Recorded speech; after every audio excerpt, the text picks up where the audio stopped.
Сәлеметсіздер ме? Біз Жезқазған индустриалдық гуманитарлық колледжінің студенттеріміз. Менің аты-жөнім Амангелді Мадияр Дәуренұлы. Мен бағдарламалық қамтамасыз етудің 4-ші курс студентімін. Және де қасымдағы қыз. Мен Абдыкадырова Назерке Аскаровна, стандартизация метрология сертификация мамандығының 3-ші курс студентімін. Біздің бизнес жобамыз ол Ұлытау ГИС. Және де бұл видеода біз оны таныстырып кетеміз. Ұлытау ГИС қосымшасының басты мақсаты Ұлытау облысының тарихи, мәдени және табиғи нысандарын заманауи технология арқылы қолжетімді ету.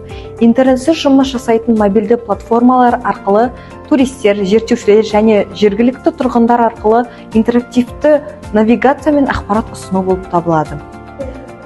Ұлытау ГИС-нің негізгі міндеттеріне біз аймақтарын тарихи, мәдени және табиғи нысандарын цифрлық картада көрсету, офлайн режимде толық қамтамасыз етілген қосымшаны жасау және де дауыс беруін іздеу, маршруттық навигациялық қосымшаны енгізу және де пайдаланушыларға жеке экскурсиялық маршруттық навигациясы бар платформаны енгізу және де осы аймақта мәдени мұрасын насихаттап, туризмді дамытуға үлес қосу осы Ұлытау ГИС-нің негізгі міндеттеріне жатқызамыз.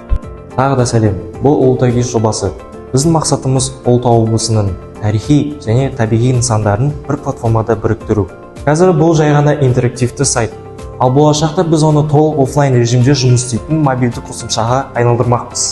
Ұлытау ГИС арқылы адамдар өз маршрутын құрып, тарихи және табиғи ескерткіштер туралы толық ақпарат ала алады. Біздің жоба Ұлытау облысының бай мұрасын жаңа технология арқылы танытудың алғашқы қадамы. Біздің мақсатымыз тарихты цифрлы форматта біріктіру. Және де осы QR код арқылы сіз соткамен сканировать етіп, қазіргі таңда сіз жай ғана сайтты аша аласыз. Егер біздің бизнес жобамыз ұтып кетсе, біз болашақта мобильдік приложенияға осы QR кодты сканировать етіп, осы қосымшаға кіре аласыз.